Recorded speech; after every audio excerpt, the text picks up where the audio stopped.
கேள்வி பார்வையாளர்கள் வணக்கம். இந்த நேர்காணலில் நாம் சந்திக்க இருக்கும் சிறப்பு விருந்தினர் விடுதலை சிறுத்தைகள் கட்சியின் துணை பொதுச் செயலாளர் வே. கனியன் அவர்கள். சார் வணக்கம். வணக்கம். ஈரோடு இடைத்தேர்தல் இரண்டாவது முறையாக தற்போது நடைபெற இருக்கிறது. பல்வேறு அரசியல் கட்சிகள் அங்கே போட்டியில் இருக்காங்க. குறிப்பாக திமுக தலைமையிலான கூட்டணி வேட்பாளராக வி.சி. சந்திரகுமார் அவர்கள் முதலமைச்சர் மு.க. ஸ்டாலின் அவர்கள் அறிவித்திருக்காங்க. அதிமுக தேமுதிக அந்த தேர்தலை புறக்கணிக்கணும்னு சொல்றாங்க. ஈரோடு இடைத்தேர்தலை நீங்க எப்படி சார் பாக்குறீங்க?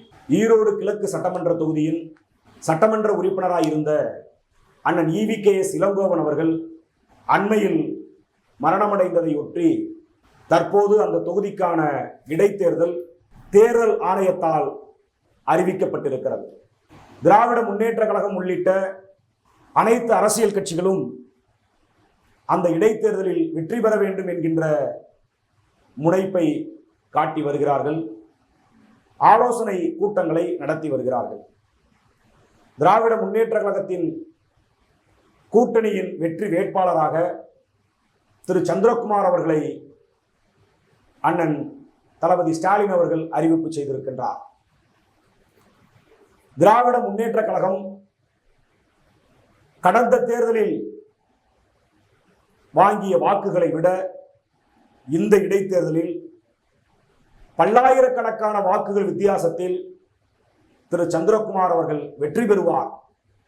அவரது வெற்றிக்கு விடுதலை சிறுத்தைகள் கட்சி தம்மால் இயன்ற தேர்தல் பணியை அந்த களத்தில் ஆற்றும். திராவிட முன்னேற்ற கழகத்தின் தலைமையில் உருவான இந்த கூட்டணி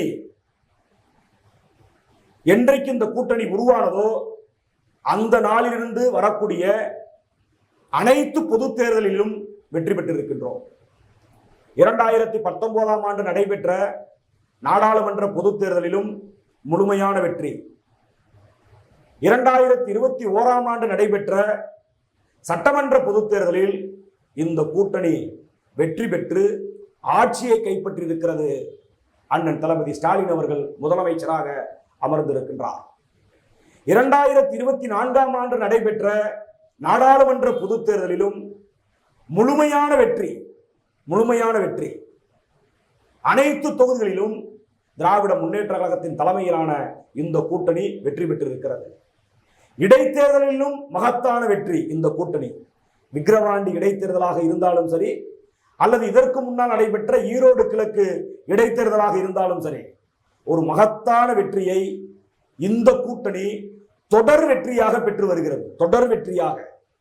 எனவே இந்த ஈரோட்டில் தற்போது கிழக்கு சட்டமன்ற தொகுதியில் நடைபெற இருக்கக்கூடிய இடைத்தேர்தலிலும் பல்லாயிரக்கணக்கான வாக்குகள் வித்தியாசத்தில் திராவிட முன்னேற்ற கழகத்தின் கூட்டணியின் வெற்றி வேட்பாளராய் அறிவிக்கப்பட்டிருக்கக்கூடிய சந்திரகுமார் அவர்கள் வெற்றி பெறுவார்.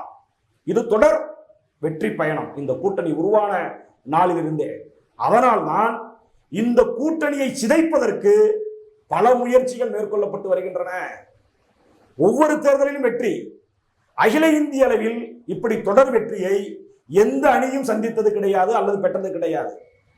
அகில இந்திய அளவில் 3 பொது தேர்தல்களை எந்த கூட்டணியும் சந்தித்தது கிடையாது. கட்டுக்கோப்பாய் இந்த அணிதான் கட்டுக்கோப்பாய் 2 நாடாளுமன்ற பொது தேர்தல்களை, 1 சட்டமன்ற பொது தேர்தலை சந்தித்து மகத்தான வெற்றி பெற்ற ஒரு கூட்டணியாக அகில இந்திய அளவில் இருக்கிறது. எனவே கூட்டணியை சிதைக்க வேண்டும் என்று எதிர்க்கட்சியை சார்ந்த பலரும், பல இயக்கங்களும் பல்வேறு விதமான சதி செயல்களை செய்து வருகிறார்கள். அவதூறுகளை ஒவ்வொரு நாளும் பரப்பி வருகிறார்கள். எப்படியாவது இந்த கூட்டணியை சிதைக்க வேண்டும் என்று கங்கணம் கட்டி வேலை பார்த்து வருகிறார்கள். அதற்கான வாய்ப்பு கண்டிப்பாக கிடையாது. இந்த இடைத்தேர்தலிலும் திராவிட முன்னேற்ற கழகத்தின் தலைமையிலே இயங்கக்கூடிய கூட்டணி கட்சிகளான விடுதலை சிறுத்தைகள் கட்சி, மார்க்சிஸ்ட் கம்யூனிஸ்ட் கட்சி, இந்திய பொதுவுடைமை கட்சி, அகில இந்திய காங்கிரஸ் கட்சி, மறுமலர்ச்சி திராவிட முன்னேற்ற கழகம், இந்திய யூனியன் முஸ்லீம் லீக், மனிதநேய மக்கள் கட்சி, தமிழக வாழ்வுரிமை கட்சி உள்ளிட்ட ஏராளமான இந்த அணியில இடம்பெற்றிருக்கக்கூடிய கட்சிகளின் பேர் ஆதரவோடு இந்த இடைத்தேர்தலிலும் திராவிட முன்னேற்ற கழகத்தின் வேட்பாளர் மகத்தான வெற்றி பெறுவார்.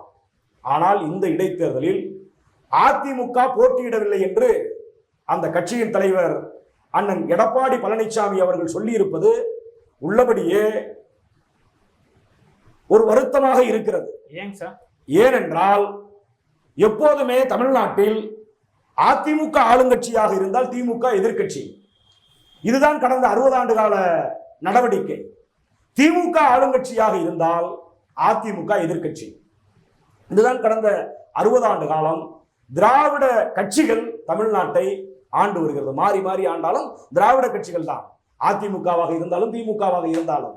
ஆனால் இந்த இடைத்தேர்தலில் அதிமுக போட்டியிடாமல் போவதனால் என்ன நிலை உருவாகும் என்றால் கண்டிப்பாக பாஜக போட்டியிடும். பாஜகவிற்கு தெரியும் நாம் தோற்று விடுவோம் என்று. ஆனால் இதில் என்ன மறைமுகமான வேலை நடக்கும் என்றால் அதிமுகவிற்கு வாக்களிக்கக்கூடிய வாக்காளர் பெருமக்கள் கண்டிப்பாக திமுகவிற்கு வாக்களிக்க மாட்டார்கள். இது யதார்த்தமான உண்மை. இதை நாம் ஒத்துக்கொண்டுதான் தீர வேண்டும். இந்த தேர்தலில் அதிமுகவிற்கு வாக்களிக்கக்கூடிய பொதுமக்கள் அடுத்த தேர்தலில் திமுகவிற்கு வாக்களிக்கலாம். ஆனால் அதிமுக கட்சியை சார்ந்தவர்கள் திமுகவிற்கு வாக்களிப்பார்களா என்றால் மிகப்பெரிய கேள்வி. பொதுமக்கள் மாறி மாறி வாக்களிப்பார்கள். இந்த தேர்தலில் இவர்களுக்கு போட்டோம், அடுத்த தேர்தலில் அவருக்கு போடுவோம் என்று பொதுமக்கள் மாறலாம். ஆனால் கட்சியை சார்ந்தவர்கள் அந்த சின்னத்திற்கு தான் வாக்களிப்பார்களே ஒழிய பிற சின்னங்களுக்கு வாக்களிக்க மாட்டார்கள். குறிப்பாக அவர்கள் எதை எதிர்க்கட்சி என்று நினைக்கிறார்களோ அவர்களுக்கு வாக்களிக்க மாட்டார்கள். ஆனால் இன்றைக்கு அதிமுக போட்டியிடவில்லை, தேமுதிக போட்டியிடவில்லை என்று அறிவிப்பு வந்துவிட்டது. பாமக இன்னும் அறிவிக்காமல் இருக்கிறது. பாஜக இன்றைக்கு ஆலோசனை கூட்டம் நடத்துகிறது. கண்டிப்பாக நாங்கள் ஒரு வேட்பாளரை அறிவிக்கிறோம், அது பொது வேட்பாளராக அறிவிக்கிறோம். அதிமுகவும் தேர்தலை புறக்கணிக்கக்கூடிய கட்சிகளாக இருக்கக்கூடியவர்கள் ஆதரவு தர வேண்டும் என்று கேட்பதற்கான வாய்ப்பு இருக்கிறது. ஆதரவு கொடுப்பதும் கொடுக்காததும் அந்த கட்சியினுடைய நிலைப்பாடு. ஆனால் அந்த கட்சியை சார்ந்தவர்கள் கண்டிப்பாக அவர்கள் எதிர்க்கட்சியாய் நினைக்கக்கூடிய திமுகவிற்கு வாக்களிக்காமல் யாருக்கு வாக்களிப்பார்கள்? இது மறைமுகமாக எதிர்க்கட்சி என்கின்ற அந்த தகுதியை அதிமுக இழக்க நேரிடும். அந்த இடத்திற்கு பாஜக வரும். அதுக்கு முக்கியமான ஒரு காரணமா வந்து அவங்க என்ன சொல்றாங்கன்னா, ஆளுங்கட்சி வந்து மக்களை வந்து சரியா வாக்களிக்க விட மாட்டாங்கன்ற காரணத்தை சொல்றாங்க. இதுவெல்லாம் நுண்டிச்சாக்கு. இதெல்லாம் தேர்தல் அரசியல் களத்துல மிகப்பெரிய நுண்டிச்சாக்கு. தேர்தல் அரசியல் களத்தை எதிர்கொள்ளக்கூடிய வலிமை திமுகவிற்கு எந்த அளவிற்கு இருக்கிறதோ அதே அளவிற்கு அதிமுகவிற்கு இருக்கிறது, மறுக்கவே முடியாது. அதிமுக மீது இருக்கக்கூடிய நன்மதிப்பின் காரணமாக விடுதலை சிறுத்தைகள் சொல்கிறோம் வெளிப்படையாக, அதிமுக இந்த தேர்தலில் போட்டியிட வேண்டும். வெற்றியோ தோல்வியோ தேர்தல் களத்தை சந்திக்க வேண்டும். அப்போதுதான் அது எதிர்க்கட்சி என்கின்ற அந்த அந்தஸ்தில் இருக்க முடியும். இன்றைக்கு பாஜகவினுடைய வேலை என்னவென்றால், பிஜேபியினுடைய வேலை என்னவென்றால், எதிர்க்கட்சி நாங்கள் தான் என்பதை தமிழ்நாட்டில் நிறுவுவதற்கு அவர்கள் பணியாற்றி கொண்டிருக்கிறார்கள். இதை அதிமுக பிஜேபியோடு கூட்டணியிலே இருக்கும் போதே விடுதலை சிறுத்தைகளின் தலைவர் அண்ணன் எழுச்சி தமிழர் அவர்கள் அதிமுகவிற்கு வேண்டுகோள் விடுத்தார். நம்ம திமுக இருக்கிறோம், ஆனாலும் அதிமுகவிற்கு சொன்னோம், வட மாநிலங்களில் பாஜக எந்த அணியோடு இருக்கிறதோ அந்த அணியில் இருக்கக்கூடிய கட்சிகளை செயல்பட விடாமல் முடக்கிவிடும். அதே நிலையை அதிமுக மீதும் திணிக்கும். எனவே அதிமுக சுதந்திரமாக, அதிமுக வீரியமாக பணியாற்ற வேண்டும் என்றால் பாஜக அணியில் இருக்கக்கூடாது என்கின்ற ஒரு வேண்டுகோளை, ஒரு ஆலோசனையாக விடுதலை சிறுத்தைகளின் தலைவர் விடுத்தார். இன்றைக்கு கூட்டணியிலே இல்லை, ஆனால் மறைமுகமாக கூட்டணியிலே இருக்கிறார்கள் என்கின்ற ஒரு செய்தி மக்களால் பேசப்பட்டு வருகிறது. அது உண்மையோ பொய்யோ அதுக்குள் நாம் போக வேண்டியதில்லை. ஆனால் தேர்தல் காலங்களில் தேர்தல் களத்தில் நிற்க வேண்டியது எதிர்க்கட்சிகளின் கடமை. குறிப்பாக இன்றைக்கு எதிர்க்கட்சியாக இருக்கக்கூடிய அதிமுகவின் கடமை. எனவே அவர்கள் தேர்தலில் நிற்க வேண்டும். எதிர்க்கட்சி என்கின்ற அந்த அந்தஸ்தை விட்டுவிடக் கூடாது என்பதற்காக விடுதலை சிறுத்தைகள் இந்த கருத்தை முன்மொழிகிறோம். இல்லை என்றால் திமுக அதிமுக என்கின்ற இந்த எதிர்முனை போட்டி வரும் காலங்களில் திமுக பாஜக என்று மாறுவதற்கான வாய்ப்பை அதிமுக உருவாக்கி கொடுத்து விடக் கூடாது. இது தமிழக மக்களுக்கு செய்யக்கூடிய மிகப்பெரிய கடினத்தை உருவாக்கக்கூடிய செயலாக மாறிவிடும். எனவே இடைத்தேர்தலில் அதிமுக போட்டியிட வேண்டும். வெற்றியோ தோல்வியோ அந்த களத்தில் நிற்க வேண்டும். நாடாளுமன்ற பொதுத் தேர்தலில் நின்றார்களே, அவர்களுக்கு தெரியும் நாடாளுமன்ற பொதுத் தேர்தலில் நாம் ஒரு வலுவான கூட்டணி இல்லை, கண்டிப்பாக வெற்றி பெறுவதற்கான வாய்ப்பு குறைவு என்பது அதிமுகவிற்கு தெரியும். ஏன் 40 தொகுதிகளிலும் போட்டியிட்டார்கள்? எதற்காக போட்டியிட்டார்கள்? அந்த தேர்தலை நாங்கள் புறக்கணிக்கிறோம் என்று சொல்லவில்லையே, போட்டியிட்டார்கள் அல்லவா? வெற்றியோ தோல்வியோ ஆனால் நிற்கிறார்கள். ஏனென்றால் எதிர்க்கட்சி என்கின்ற அந்தஸ்து மிக முக்கியமான ஒன்று, மிக மிக முக்கியமான ஒன்று.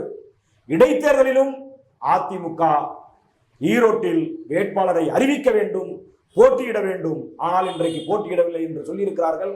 அது பாரதிய ஜனதாவிற்கு இவர்களின் வாக்கு அங்கே போவதற்கான ஒரு மறைமுகமான செயல் திட்டத்தை உருவாக்கி வைத்திருக்கிறார்களோ என்று ஐயப்பட வேண்டிய ஒரு சூழலும் இருக்கிறது. இந்த தேர்தலில் நாம் தமிழர் கட்சியும் அந்த களத்திற்கு வருகிறது. நாம் தமிழர் கட்சியும் இடைத்தேர்தலில் கண்டிப்பாக போட்டியிடுவதாக சொல்லி இருக்கிறது.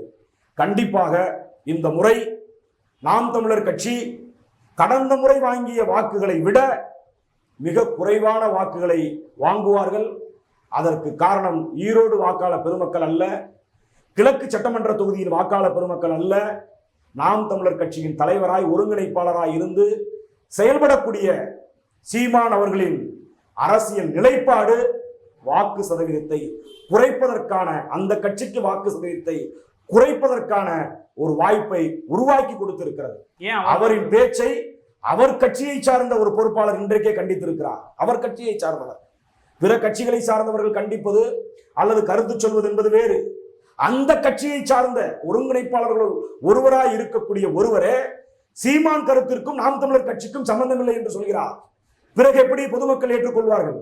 அதனால் சொல்கிறோம், இந்த கிழக்கு சட்டமன்ற இடைத்தேர்தலில், ஈரோடு கிழக்கு சட்டமன்ற இடைத்தேர்தலில் கடந்த தேர்தலில் வாங்கிய வாக்குகளை விட மிக குறைவான வாக்கை நாம் தமிழர் கட்சி பெறும். அதற்கு அந்த வாக்காளர் பெருமக்கள் காரணம் அல்ல, அந்த கட்சியின் தலைமை ஒருங்கிணைப்பாளராக இருக்கக்கூடிய சீமான் தான் காரணம் என்பதை விடுதலை சிறுத்தைகள் சுட்டிக்காட்டுகிறோம். அதிமுக தேமுதிக போட்டியிடல, திமுக விசஸ் பாஜக என்ற நிலைப்பாடு வரும்போது யார் வெற்றி பெற வாய்ப்பு இருக்கு சார்? திமுக விசஸ் பாஜக தொடர் வெற்றியை பெற்று வரக்கூடிய திமுக தலைமையிலான கூட்டணி தான் ஈரோடு கிழக்கு சட்டமன்ற இடைத்தேர்தலிலும் மகத்தான வெற்றி பெறும். பல்லாயிரக்கணக்கான வாக்குகள் வித்தியாசத்தில் வெற்றி பெறுவோம். தமிழக மக்களின் பேராதரவோடு திராவிட முன்னேற்ற கழக கூட்டணியின் வெற்றி வேட்பாளராய் அறிவிக்கப்பட்டிருக்கக்கூடிய சந்திரகுமார் அவர்கள் வெற்றி பெறுவார். இது உறுதியான வெற்றி. இந்த தேர்தலில் அண்மையிலே கட்சி துவங்கி இருக்கக்கூடிய தமிழக வெற்றி கழகத்தின் தலைவர் விஜய் அவர்கள் வேட்பாளரை நிறுத்துவார், இந்த களத்திற்கு வருவார் என்று எதிர்பார்த்தோம். ஆனால் ஏனோ அவரும் இந்த இடைத்தேர்தலை புறக்கணிக்கின்றார். அவர்கள் அனைவருக்கும் தெரியும், இந்த இடைத்தேர்தலில் திராவிட முன்னேற்ற கழகத்தின் தலைமையிலான இந்த கூட்டணியின் வேட்பாளர் மகத்தான வெற்றி பெறுவார் என்பது அவர்களுக்கு தெரியும், பாஜகவிற்கும் தெரியும். பாஜக போட்டி போடவில்லை என்றால் அன்னப்போஸ்டாக திராவிட முன்னேற்ற கழகத்தின் கூட்டணி வேட்பாளர் வந்து விடுவாரோ என்கின்ற அந்த வரலாறு திமுகவிற்கு கிடைத்து விடுமோ என்கின்ற அச்சத்தில் தான் இவர்கள் போட்டியிடுவதற்கான ஆலோசனை கூட்டங்களை நடத்தி கொண்டு வருகிறார்கள் என்று விடுதலை சிறுத்தைகள் கட்சி கருதுகிறது. ஈரோடு இடைத்தேர்தல் குறித்து பல்வேறு கருத்துக்களை நன்றி சார். நன்றி.